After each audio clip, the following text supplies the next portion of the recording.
A zombie fights a shark. A woman gets her eye pushed into a piece of wood. Voodoo. That's right. Today we are talking about Zombie 2, aka the cult classic zombie Italian film by Lucio Fulci, Zombie. Strangers searching for a young woman's missing father arrive at a tropical island where a doctor desperately seeks the cause and cure of a recent epidemic of the undead. Now, that is the IMDb synopsis of this movie, and honestly, it nails it. So many things happen in this movie, and I'll tell you what, it's shockingly good. I was surprised how many negative reviews this movie had. I had a great time. I thought this movie was fantastic. Before we talk about the movie, let's first get the lore about this movie's name just right out of the way at the beginning. Zombie is an Italian zombie movie that had its name changed in Italy to Zombie 2 after Night of the Living Dead was marketed in Italy as Zombie.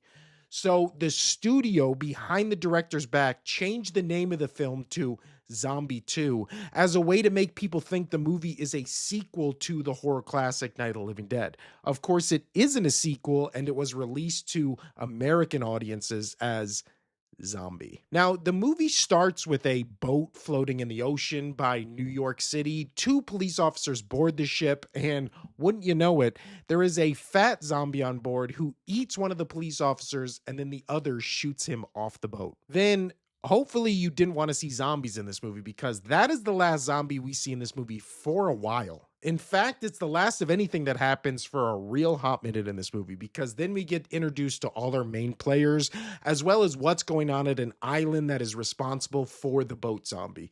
We meet Ann Bowles, played by Tissa Farrow, who is the daughter of a man that owned the boat that was found with the zombie on it. She wants to know what happened to her father and where the boat came from. So while she is investigating the boat, she runs into a reporter named Peter West, played by Ian McCullough, who is investigating the same boat, the same story, everything. They do this to avoid being arrested for messing with a crime scene by messing with a crime scene worse than if the cop just caught them standing around talking. That whole thing was weird. So they team up and are off to try to find a mysterious island named Matu, where they think Anne's father is. And then Anne and Peter are on the boat of a couple they met that agreed to take them to the island of Matu. And in Italian film fashion, the female of the boat couple, Susan, played by Aretta Gay, decides she wants to stop the boat and go topless scuba diving to take some underwater photos, as we all do. And then the best scene in maybe movie history happens. It's time to talk zombie versus shark, an idea that probably launched 1,000 of the worst movie matchups you have ever heard in your life. So how this happens is Susan is being chased by a shark and the movie becomes Jaws for like 10 minutes, and then a zombie is under the water and tries to grab Susan, but then the shark goes for the zombie and the zombie then fights the shark. And the zombie wins. The zombie rips off pieces of the shark and is just eating it. Legit, like, watch this. How in the hell did they film this scene? Why does it look like they just put a guy in zombie makeup and then had him fight a real shark underwater? If this scene was made today, this would be the worst CGI scene you had ever seen in your life. This whole sequence is a 10 out of 10 and one of the coolest, most insane zombie scenes in a zombie movie you will ever see. How did they do this? How did they get this footage? How did they agree to get an actor to dress like a zombie and then get in the water with the shark? My mind is blown. This is either the best looking fake shark in movie history or they just did this all for real.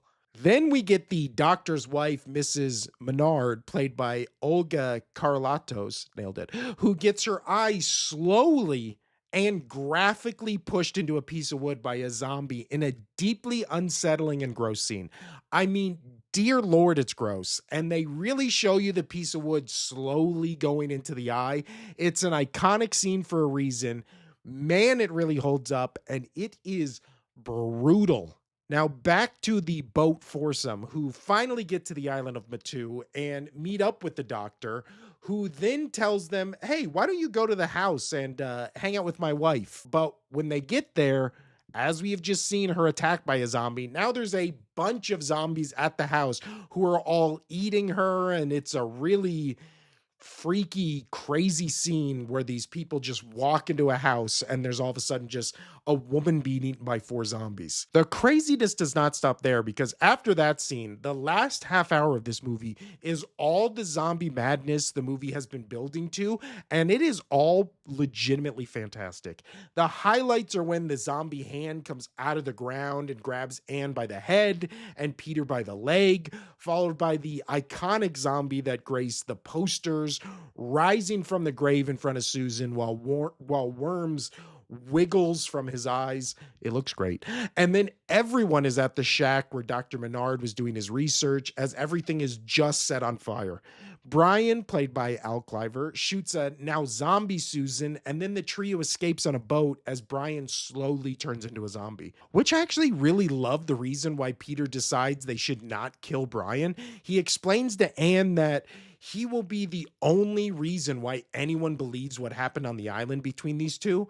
And that is until they turn on the radio and find out that zombies have taken over New York City. What a great cliffhanger ending. This movie was legitimately so much better than I ever heard it was, and I was beyond pleasantly surprised. You know, you always see movies like this, you see the low rankings or ratings on different movie sites, and you're just like, huh, I thought this movie was a classic. I thought it was, you know, put in this high regard for zombie movies. I mean, it's called Zombie, right? People still talk about it today. And then you watch it and you're just like, why are the reviews so low? This movie is fantastic. You get naked scuba diving, you get wood going into a woman's eye, and again, you get a zombie versus a shark that, again, you know the zombie is fake.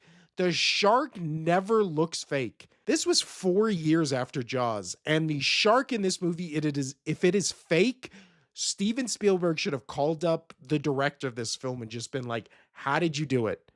We're getting you for Jaws 2 through however many. How did you get the shark to look this good? Because, again, that scene is insane. Blown away by Shark versus Zombie. There you have it. We will be doing the rest of the movies later today and tomorrow. Stay tuned for World War Z today. And then the final 3 movies, Night of the Creep, White Zombie, and Fido, all on tomorrow's episode, where we're just going to be doing one super jam-packed episode to talk about those 3 movies and then review the month in its entirety. I'm kind of running out of steam when it comes to zombie movies, so looking forward to switching things up this week. We'll get back to not a movie or not a video a day, but maybe 2-3 videos a week. So there you go. Stay right here, like, comment, subscribe. Let me know what you thought of Zombie versus Shark. I'll talk to you later. Adios.